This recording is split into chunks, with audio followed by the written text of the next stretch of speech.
आदाब, में हूं मुमताज आलम रिजवी। बात करूंगा मैं महाराष्ट्र की, जहां पर एक बार फिर सुनामी आने वाली है। जी हां, सियासी सुनामी महाराष्ट्र में आने वाली है। महाराष्ट्र में वैसे भी धुआंधार बारिश हो रही है, वहां के लोग परेशान हैं, लेकिन मैं बात कर रहा हूं सियासी सुनामी की कि वहां आने वाली है। इससे पहले भी खबर आ चुकी है कि वहां पर सरकार को लेकर के उठापटक मची हुई है। अभी एक बड़ा हादसा यह हुआ था कि अजीत पवार पूरी एनसीपी को लेकर के एनडीए में शामिल हो गए, उप मुख्यमंत्री बन गए। लेकिन मामला अभी यहीं पे खत्म नहीं हुआ कि वहां पे कैसे शिंदे मुख्यमंत्री हैं, अजित पवार उप मुख्यमंत्री हैं, फडणवीस जो भाजपा के लीडर हैं वो उप मुख्यमंत्री हैं। लेकिन यहीं पे बात नहीं खत्म हो रही है, बात बहुत आगे जा रही, जिसका इशारा मैंने पहले भी किया था।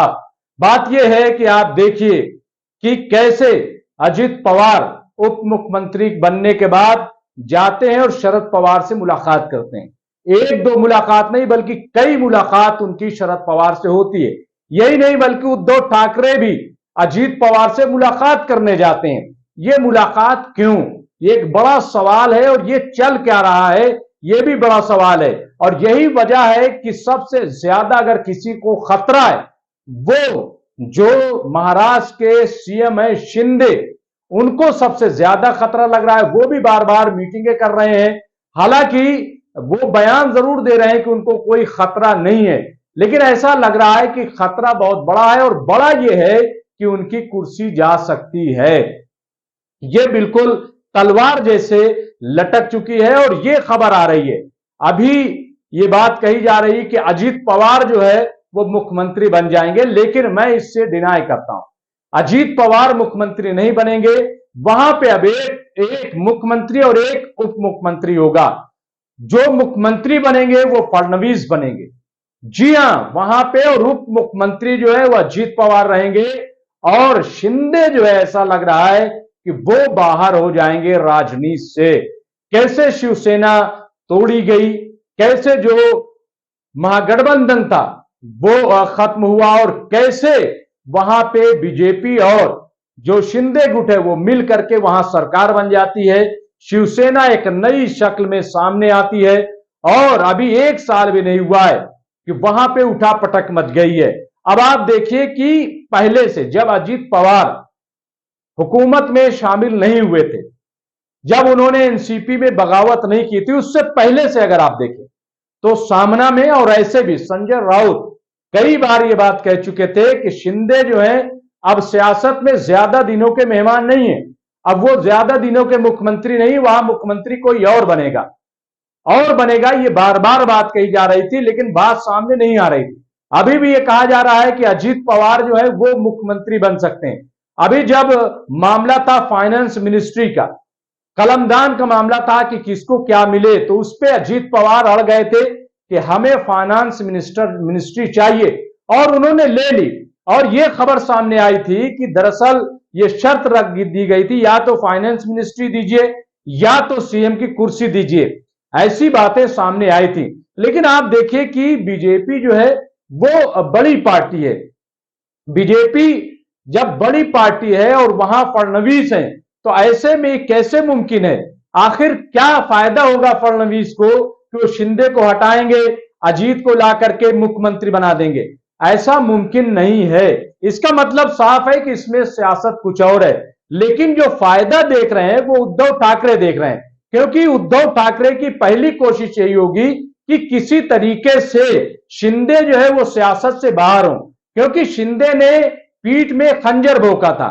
ऐसे में उनकी यही कोशिश होगी कि पहले शिंदे को सियासत से बाहर किया जाए, उसके बाद तो जैसे लड़ाई चल रही थी वो चलती रहेगी। क्योंकि उद्धव ठाकरे हो, कांग्रेस हो, एनसीपी हो, बीजेपी हो, ये तो थे ही, लेकिन इसमें जो शिंदे बीच में आए थे, जिस अंदाज में, जिस रोल में, वो कैसे साइड में हो, ये उद्धव ठाकरे की पूरी सियासत है। और मैं समझता हूं कि शरद पवार क्यों अजीत पवार से इतनी बार मिले? कहीं ऐसा तो नहीं इस पूरे खेल में शरद पवार ने कोई बड़ी सियासत कर दी हो, कोई बड़ी सियासी चाल चल दी हो? तो ये एक बड़ा सवाल है कि आखिर बार बार अजीत पवार शरद पवार से क्यों मिल रहे हैं, शरद पवार क्यों दे रहे हैं, इसके पीछे की क्या सियासत है? कहीं इस पूरे खेल में मास्टरमाइंड शरद पवार तो नहीं है? क्योंकि शरद पवार की सियासत को समझ पाना इतना आसान नहीं है। फिर वो महाराष्ट्र की सियासत को, पॉलिटिक्स को समझते हैं। शिंदे अगर कहा जाए सियासत के मामले में तो शरद पवार के आगे बच्चे हैं। तो ये पूरा जो खेल हो गया है, ऐसे में शिंदे का डरना वाजिब है। शिंदे को डरना भी चाहिए, क्योंकि अगर वो सियासत से बाहर हुए तो फिर कहीं के नहीं रहेंगे। अभी भी अगर आप देखेंगे तो जो सियासी पकड़ है लोगों में, वो है उद्धव ठाकरे की, और ठाकरे फैमिली की अपनी शिनाख्त है। ऐसे में शिंदे को वहां पे लोग कितना पसंद करेंगे, कितना साथ आएंगे। अभी जब निकाय चुनाव हुए थे तब भी वहां पे अगर देखिए आप तो शिवसेना यानी उद्धव ठाकरे वाली वही मजबूत रही है। जब वहां पे उपचुनाव हुआ था उसमें भी उद्धव ठाकरे ही मजबूत रहे। ऐसे में क्या वजह है कि हम ये कह दें कि 2024 में जो चुनाव होगा या इसके बाद जो विधानसभा का चुनाव होगा उसमें बहुत मजबूती के साथ शिंदे सामने आएंगे? ऐसा मुझे नहीं लग रहा। जब तक हुकूमत में तब तक तो शायद उनके साथ हो, क्योंकि खबर यह भी आ रही है कि तकरीबन 20 से 25 एमएलए अब उद्धव ठाकरे की पार्टी में वापस जाना चाहते हैं। अगर यह होता है तो आप सोचिए कि बिहार में क्या होगा और शिंदे का क्या होगा।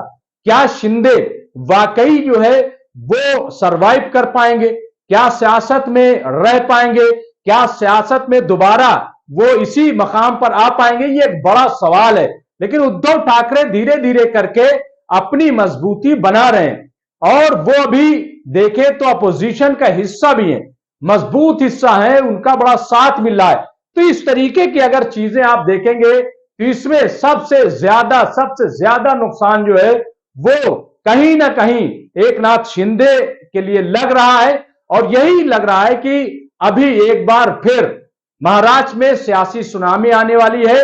अब देखना होगा कि सुनामी से वाकई होता है किसका नुकसान। बहुत बहुत शुक्रिया।